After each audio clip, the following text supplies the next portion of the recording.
How do you feel about Genesis, the Big Bang, and evolution? I love the Big Bang. The Big Bang essentially says the universe is not eternal. There was a point in time, approximately 15 billion years ago, when there was a major explosion, and that is the start of the universe. The universe is about 15 billion years old. The reason I love that is because that is solid evidence for God. Why? It's real simple. Everything that has a beginning has a cause. Second point, the universe has a beginning. Third point, therefore the universe has a cause. Well, what about some like the laws of physics that say energy can neither be created nor destroyed? And the closed universe theory that says it blows up, it expands to a certain point, and then it closes again and just does that forever. And it's been doing it forever and always will. There's no evidence to support that. There's no evidence to support either way. Oh, yes, there is. Well, I mean, Stephen Hawking has written books saying that it could go either way. There's no certain way to know that it starts once and goes forever, or if it does it continuously forever. Yeah, Stephen Hawking has written books about imaginary numbers. Stephen Hawking has written a lot of stuff. World. Just because Stephen Hawking theorizes about something doesn't make it true. Stephen Hawking aside, the scientific community is convinced that at this point, the evidence points to a Big Bang. At this point, the evidence is the universe has a beginning, the Big Bang. Arno Penzias, back in the 60s, discovered background noise, got a Nobel Prize for it. The background noise in the universe communicates very clearly there was a Big Bang. This universe is not eternal, there is a beginning. Now, maybe more evidence will be shown to change that, but at this point, the evidence is there was a Big Bang 15 billion years ago. The idea of oscillating universes, there is nothing to support that. That's a total theory, no evidence. Now, maybe we'll come up someday with evidence for it. But today, there is no evidence for an oscillating universe. It's a total theory. Well, what about energy can neither be created nor destroyed? I mean, that idea in itself is saying that the things that exist always will exist. I mean, if I drink this water, it's not in the bottle anymore. It goes into me, and then when I go sweat, it goes into the atmosphere, and that, it does nothing that is ever created or destroyed. You burn a log, it's not like the log disappears and goes different places. So, I mean, everything that's been here has always been here and always will be. No. Everything has not always been here. The Big Bang shows that. That's why I'm so excited about the Big Bang. The Big Bang theory clearly states everything has not always been here. There was a beginning. Before the Big Bang, there was nothing. I love it. Because you know very well that there's only one thing that comes from nothing, and that is nothing. You never get something coming from nothing. So the Big Bang pushes people to acknowledge, gosh, there's got to be some type of immaterial, non-physical creator who makes this happen. And that's why many scientists are turning from atheism to theism, because of the Big Bang. That's why I told you, I love the Big Bang. I mean, I feel like the fact that everything has been here and always been here is actually more support for God than the fact that it just came out of nowhere. Well, sir, fine, but let's not put our heads in the sand. The scientific evidence is that at this point is everything has not always been here. Scientific evidence at this point is about 15 billion years ago, there was nothing, and then there was a tremendous Big Bang, and that began the universe. I mean, the argument really is that everything was at an infinitely small point. All the matter in the universe was at one single point, and something triggered that. It's not that it just came out of nowhere. It's a belief that there at one time was an infinitely small collection of everything that's around us in the universe, and for some reason there's an expansion, and that's what the Big Bang was. I mean, you're not going to find any physicist to tell you that just all this stuff that is around here was never here, and then it just came out of nowhere. And that's how black holes work. It's an infinitely small, dense mass. All right, you know who Dr. Francis Collins is? He's head of the Human Genome Project. All right? Yeah. You know, you've heard of him? I know what the Genome Project is. Yeah, good. Well, he's head of it. Dr. Francis Collins. He writes, I am unaware of any irreconcilable conflict between scientific knowledge about evolution and the idea of a creator God. Why couldn't God use the mechanism of evolution to create? I'm not arguing that. I mean, I don't think I'm really arguing with the existence of God. I'm just arguing, like, where is God's place in this? Because, I mean, what you're saying right now is, like, other people's opinions, and opinions have been changing for years. I mean, Columbus thought the world was flat, and the next day, we're traveling to the moon. And I mean, how can we say that everything's so definite? I didn't. You asked me a very personal question. You asked me, Cliff, what do you think about the Big Bang? I responded, I love the Big Bang. And then I explained why. Isn't that what you asked me? Yeah, but I mean, I just feel like it's healthy debate, something to talk about, because this is relevant to religion. Religion has changed over the years. I mean, you look at, like, the Catholic Church. I mean, it's always had to take stances. When Copernicus first discovered that there were other planets, I mean, the church had to realize that some things weren't the way that they originally thought they were. That's right. And so it adapts. But I'm trying to find where God's place is in modern science. I mean, I just find it really hard to believe in, like, the God of the Old Testament, especially in a world where, like, science is now beginning to explain some of the most complex things in the universe. Well, how does science contradict the Bible? Well, I mean, first of all, I mean, Genesis, if taken literally, obviously conflicts with science. Really, how?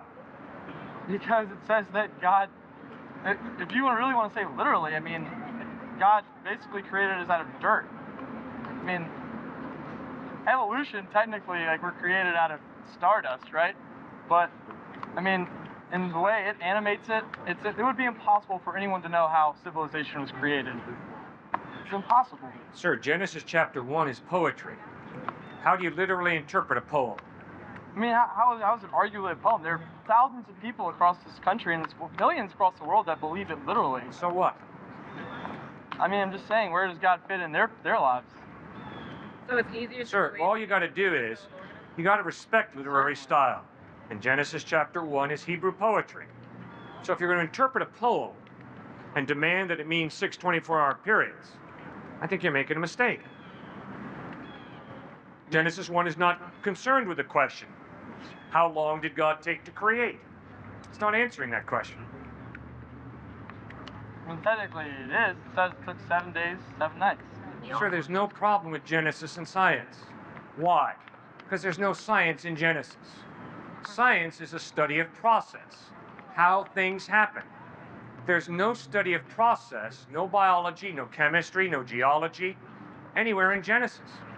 So if anybody tells you that the Bible contradicts science, they're really confused, because there's no science in the Bible to contradict.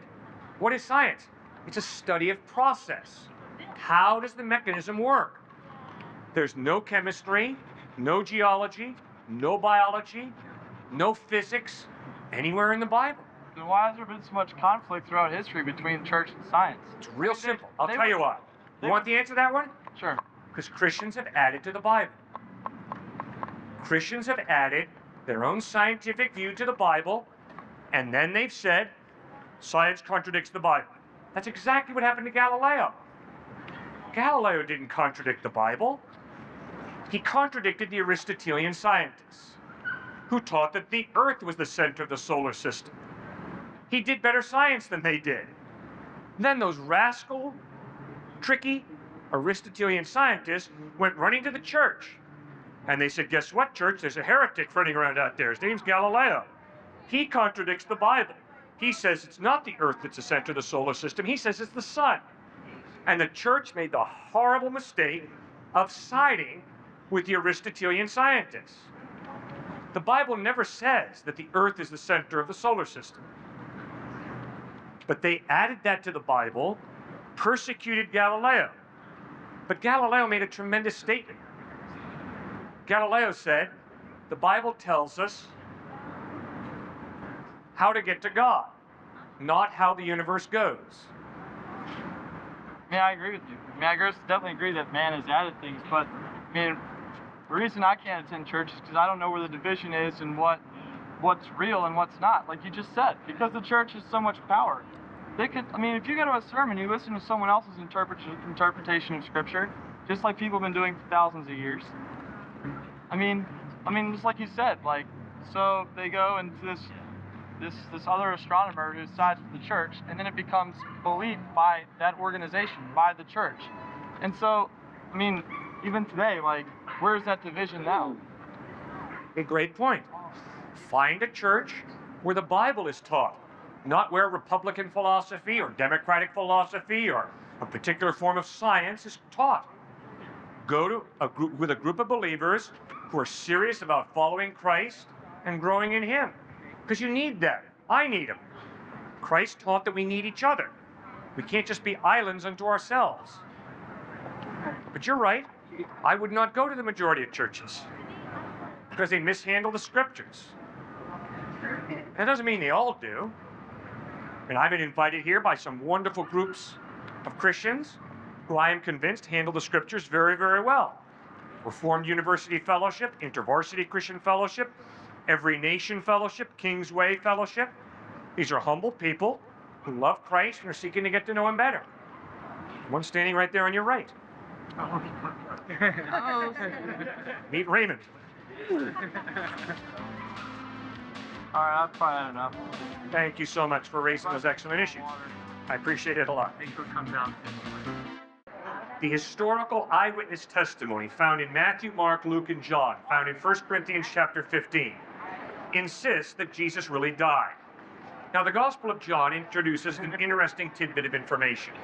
John records that as Jesus died on a cross, a Roman soldier took a spear, jammed it into the side of Christ, and watery serum separate from red clotted blood flowed from the side of Christ.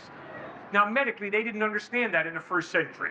But we understand today medically that if you cut yourself and watery serum separate from clotted blood flows from your side, it's a sign that you're dead. Massive heart failure, clotting of the arteries, a separation of the watery serum from the clotted blood. You've not been sucking wind for the past 5 minutes. You're dead. They didn't understand that. They just recorded what they saw in the Gospel of John. They take the body of Christ off the cross. They put it in a tomb. Not a secret tomb, a well-known tomb. The tomb belonging to Joseph of Arimathea, a ruler. Very public, not private, not secretive, not hidden. Very public. All of his disciples disperse in disillusionment. They do not expect Christ to rise from the dead. They're a bunch of Christ deniers, Christ betrayers, and Christ deserters. They all deserted him in the Garden of Gethsemane. But 3 days after he's put in that tomb, he appears risen from the dead, and they see him risen from the dead. They are willing to die for what they claim to have seen, the dead Christ risen from the dead. The fact that they're willing to die, not for a belief, not for a feeling, the fact that they're willing to die for what they claim to have seen is stark evidence that indeed the dead Christ rose from the dead. Well, there have been cult members that have died for a pointless cause like catching an asteroid. I mean, what's to say that these weren't just crazy people who just were enticed by what he had to say? Great point. You're right. A lot of people will be brainwashed by a cult leader, and they'll die drinking cyanide-laced Kool-Aid down in Guyana, followers of Jimmy Jones. Yes, that's true. That does happen. But when you read the Gospels, what you notice is these are not mesmerized, inept puppies lapping after this Jesus. They all doubted him. They all were skeptical. They all had their rational faculties in place, and they proved it by their doubts, their skepticism, their cynicism. They did not blindly follow Christ. Who betrayed him for 30 pieces of silver? One of his 12 closest buddies. Who denied knowing him? One of his closest followers, Peter, denied even knowing him. You see, these were not gullible, inept, naive people. They were skeptics. I like that. I like that a lot. Not only that, the reason they believed in Christ, they insisted, is because they saw him risen from the dead. It wasn't because he mesmerized them with his presence.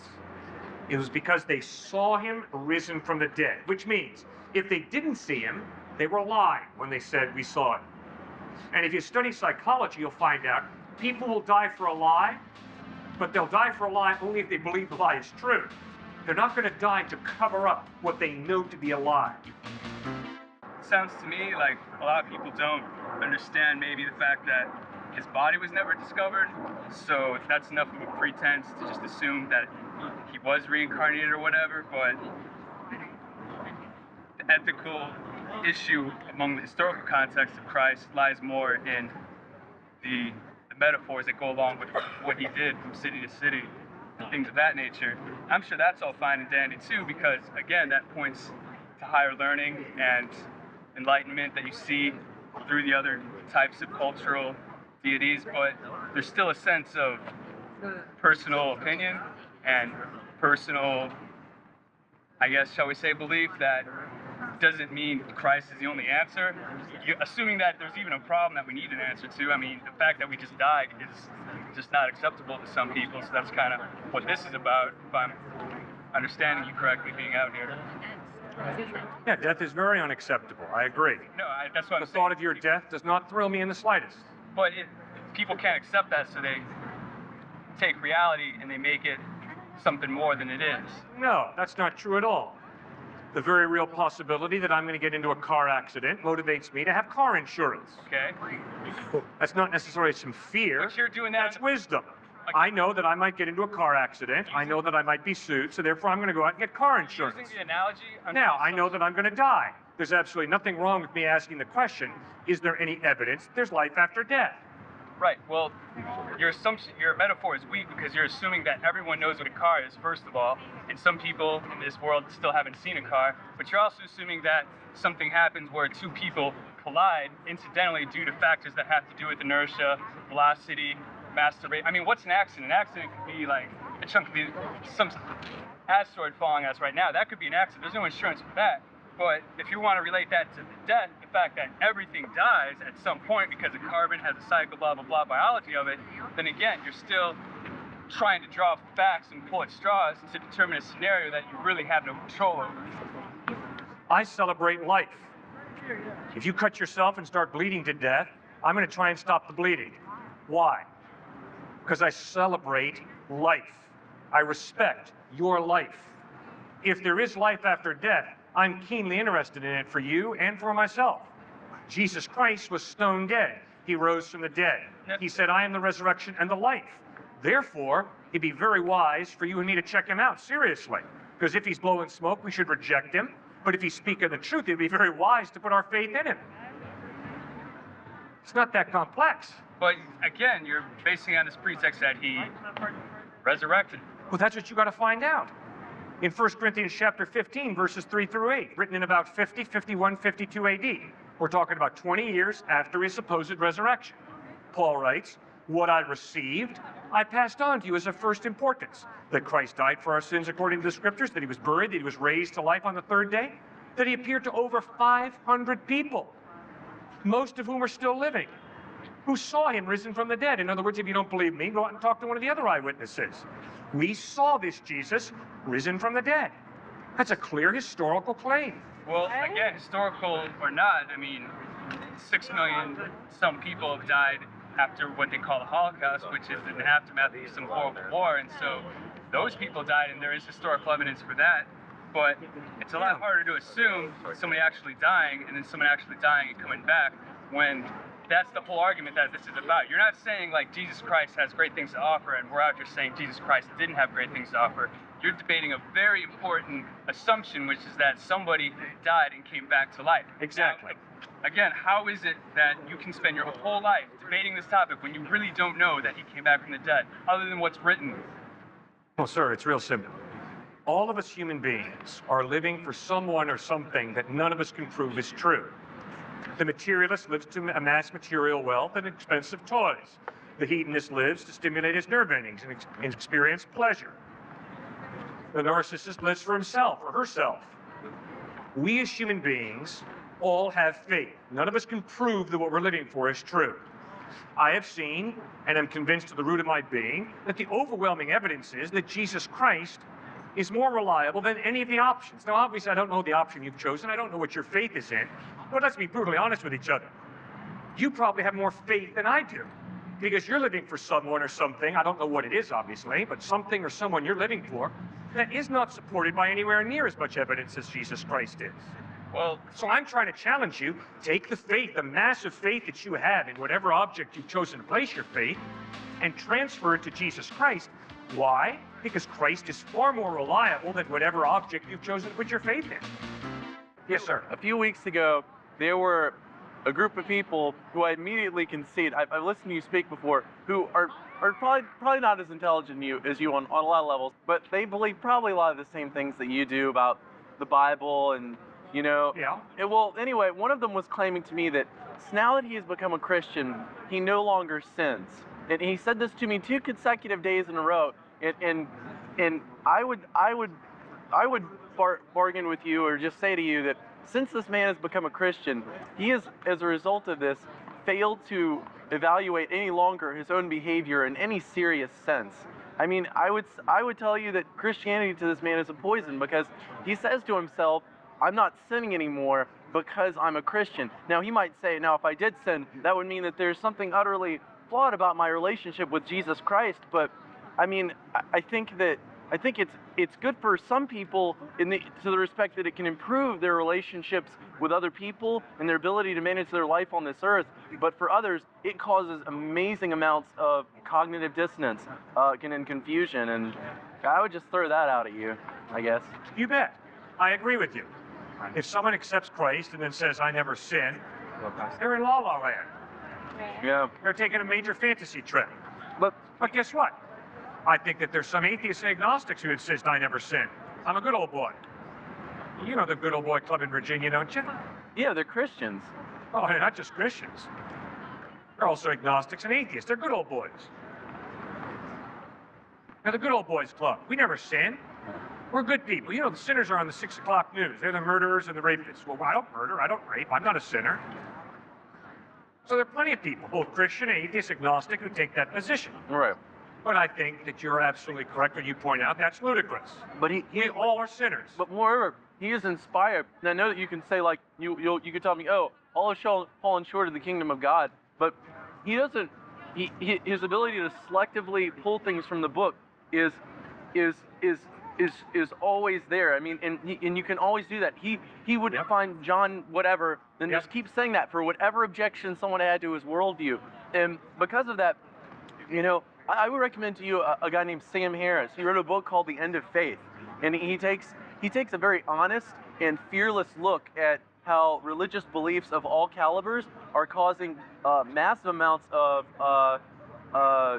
just violence throughout the world because of people. Because we have this book that you say is the Word of God, but the problem is, we have many of such books on hand that many people claim, and not just, you know, the Abrahamic religions, but all of these, and it causes so much strife. Good. So you're not going to go that path, right? No. You're going to maintain your rational mind. As much You're as I going to can. study hard and look for evidence. Yeah. And you're going to follow the evidence. Oh yeah. Now, what have you I don't discovered subscribe to after atheism. reading the Gospels about Christ? What's the evidence point to? Well, the evidence points to, so it seems to me, that first there was a book called Mark.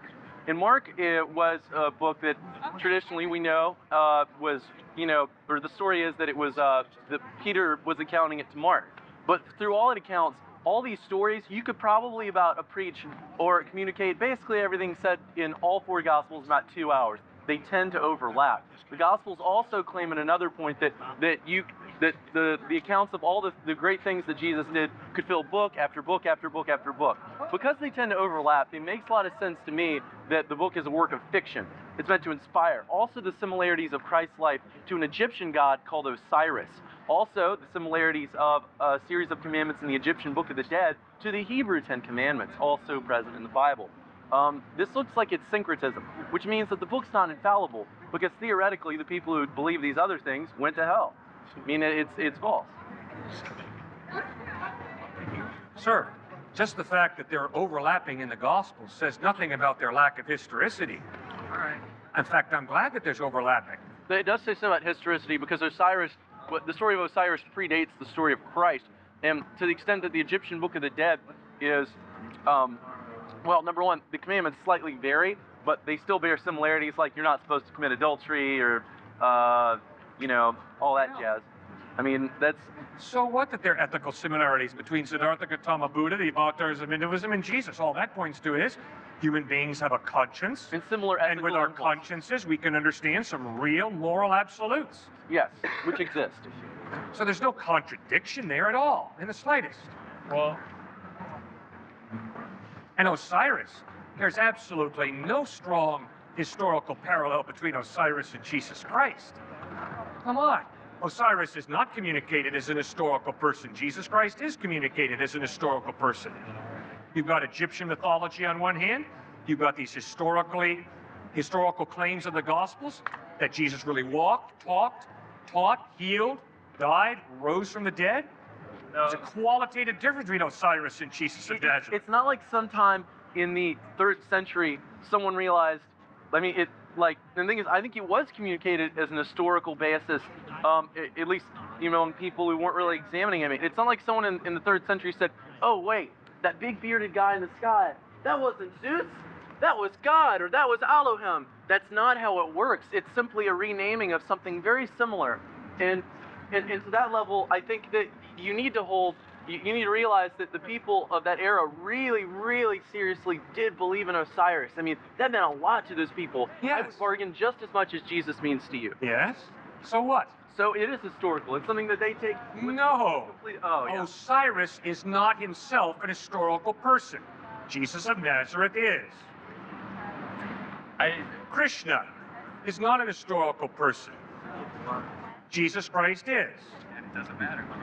I don't know. I mean, it's not that much evidence. It really isn't. And besides that, it seems like, from what I can tell about Paul, he looks like he's not even talking about the same dude, man. Look, all he seems aware of, all the accounts of the life of Christ, I mean, not really even the teachings, it's just that he was the crucifixion, the resurrection, and after that. He doesn't know any of the other things. And besides that, in one of his letters, he even calls Jesus the son of Joseph.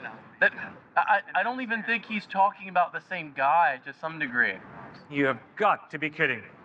You honestly think Paul wasn't talking about the same Jesus that Matthew, Mark, Luke, and John are talking about? I mean, What is your evidence that backs that up? because he would reference the Gospels in his teachings more. He obviously would do this. He never knew him. He would have come upon these accounts. He would have seen that if those 4 accounts are indeed primary sources and those people were writing it, that means at least one of them, I think Mark, for example, was a contemporary of him. Yet in these letters he writes, he doesn't reference those things. He never says the golden rule. He never says these basic ethical impulses that, you know, that obviously run throughout humanity. I mean, What do you mean? In Romans, Paul writes the entire law is summed up in a single command: love your neighbor as yourself. It's exactly what Jesus taught. What on earth are you talking about, man? that might be a mistake. Yeah, I think that's a major mistake. How did Paul lose his life? Paul was martyred for his faith in Jesus Christ. Not some Jesus who was different from the Gospels. Okay, but Paul and Peter were martyred by Nero by 64 AD. Nero had them both killed. Why?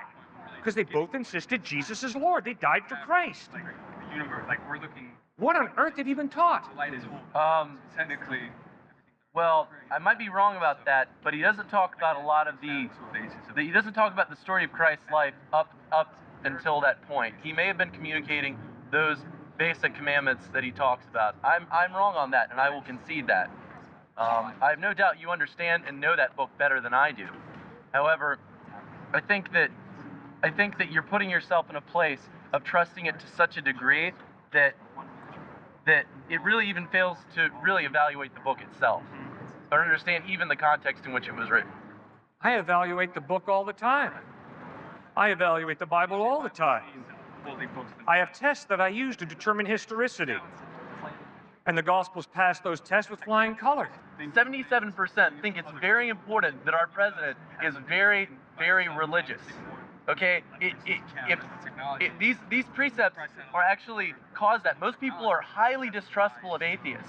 But if I walked around and I claimed that Elvis still walks the earth, because you might have heard this somewhere, people would think I was crazy. They wouldn't give me a good job. Sir, I do not believe in God because 77% of Americans believe in God. I think that's a horrible reason to believe in God. It's far more than that. But it's, Or even if 90% of Americans or 99% of Americans believe in God, I wouldn't believe in God just because the majority of people do. It's a horrible reason. do you know a Pew poll says that 44% of Americans think that that the apocalypse is going to happen. 22% are certain it's going to happen in our lifetime. That is certain. And another 22% said it will probably happen. That is an amazing emergency for humanity, because if all these people think that the world is that Jesus is going to come back when hits the fan, then they're going to be kind of excited. There's going to be a silver lining to the fact that everything is turning into turmoil, because that means it's going to be salvation time. All right, do you think Jesus is coming back a second time? No. I've seen. Why not? Malaysia, Micronesia. Because there's nothing to support that. There's nothing to say that Jesus is going to come back and judge these people. I mean, like. All right, so how's history going to end according to you? How's history going to end? I have no idea. But I feel that it's more honest to state that than to go on some precept. Oh, come on. You know how it's going to end.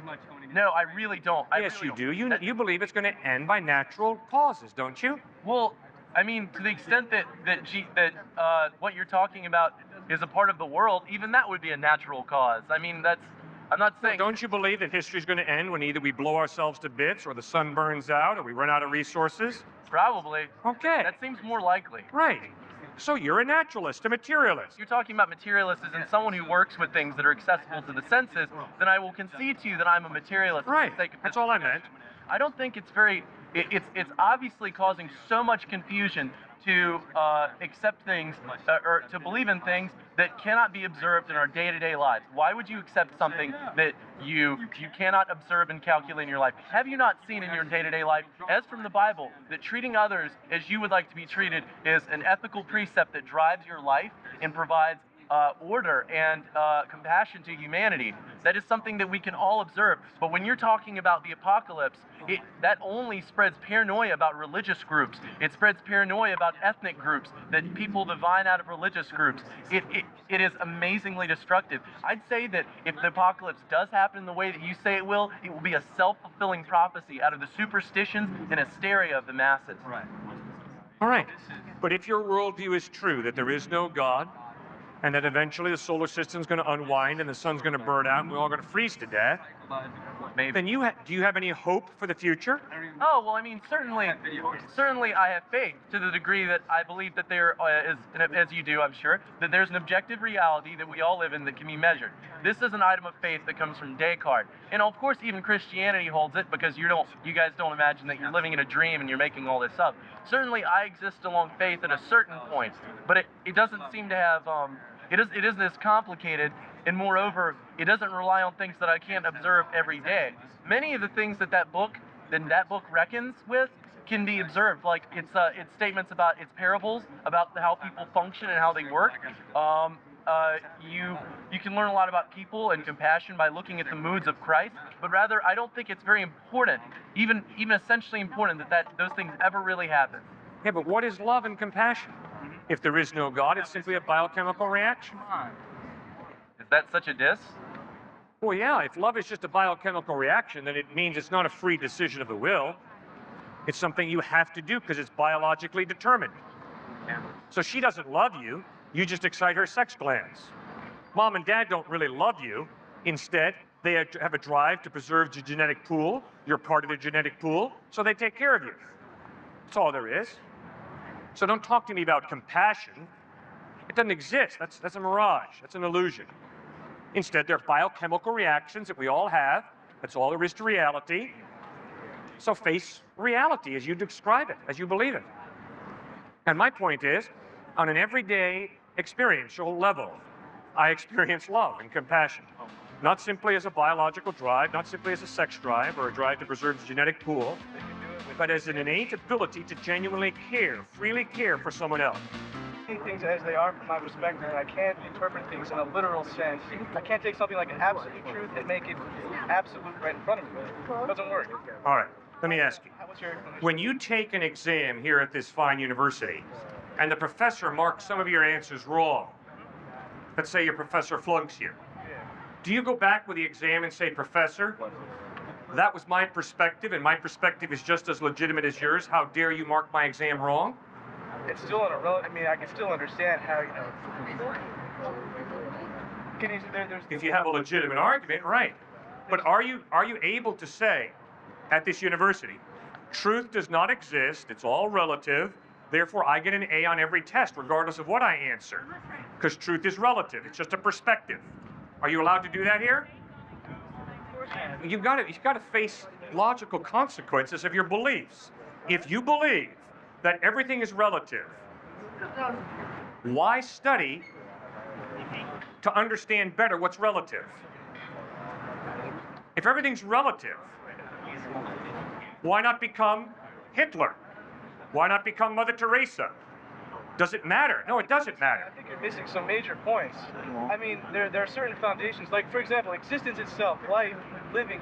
There are certain like orders that you have to follow. But when it comes to interpretation of what is intended to be, I guess, a literalist text, how do you? I mean, I need to process my thoughts a little better. Sir, I don't understand. Yeah. If you're a relativist, what on earth are you talking about when you say that there are certain foundations of life that you have to respect? What are those foundations that you have to respect? Organization. Organization. If it's true that we are the result of chaos, what on earth is organization? It's another way of looking at chaos, isn't it? I mean. Okay, it's just another way of looking at chaos. Yeah, but Organization is not real, it's just another form of chaos, according to your worldview. Sure. Well, why bother? Well, we're here, aren't we? We're listening to you. You know, we're taking in stuff right now, and we're trying to rationalize. Why bother? Well, I can promise you, sir, I'm not standing here because I think everything's relative. Yes. I make a big difference between Adolf Hitler and Mother Teresa. Okay. I don't think morality is relative. I make a big difference between the VCU co-ed who was killed last year versus her murderer. I don't just say it's all relative. But you, sir, have said it is all relative. I have a basic fundamental problem with that line of thinking. I have a basic fundamental problem with the line of thinking that says it doesn't matter whether you slit her throat, rape her, or buy her dinner and treat her with respect. It's all relative. That is false. That is totally false. Given where you are, you don't need to bring Taylor into this. Why? Because that one hurts too much? Because it's too real? All right, fine. We'll move away from reality, okay? A little bit. It's not even moving away from reality. It is reality. And if he's going to tell me that everything's relative, he's up a creek without a paddle when it comes to explaining why what was done to Taylor was wrong. If everything's relative, there are think. certain degrees. There's certain, like saying that. And he better go back and re-examine what he believes when he says everything's relative. Yeah. And you better examine what you believe. Do you think everything's relative? No, I don't think. Bravo. Good. I think that there are certain facts in life that are proven, and there's certain things that you have to know in order to be an educated person and to make clear thoughts and have a good thought process. Good. That's what we're here learning. We're learning the facts of life as they are. Good. And that's why we are here. We're All not right. here because everything's relative. That's why you can get points off on an exam, because you don't Thank know you. the foundations of the facts. Exactly. Bravo. Well put. Now, don't you think that the evidence of a rational mind that you were alluding to, of moral absolutes that you were obviously alluding to, clearly points us to the existence of some type of God, some type of mind? No, I agree there's a God. I'm not saying there's not a God. I'm just saying, Exactly. guys, Bravo. I'm saying that some things are relative. Some things aren't proven, so you have to have it from your own. Sure. Some things are relative, you bet. Everybody else's mind. You can't get into Matthew, Mark, Luke, or John's mind and figure out what they were going through when they were writing the Gospels. So, you can't get into anybody's mind. But historical knowledge is a legitimate form of knowledge. That's why you guys have to pay a lot of money to study history. History is a legitimate form of knowledge. And history is always biased. No, history is not always biased. Yes, When it you is. look at obviously, a lot of history is biased. But to say that all history is bias is baloney. That's something we can't do. There was a Holocaust. Millions of Jews were gassed into Dachau Auschwitz. That's not a bias. That's an historical fact. African Americans were enslaved in this state 250 years ago. That's not white bias or black bias. That's an historical fact.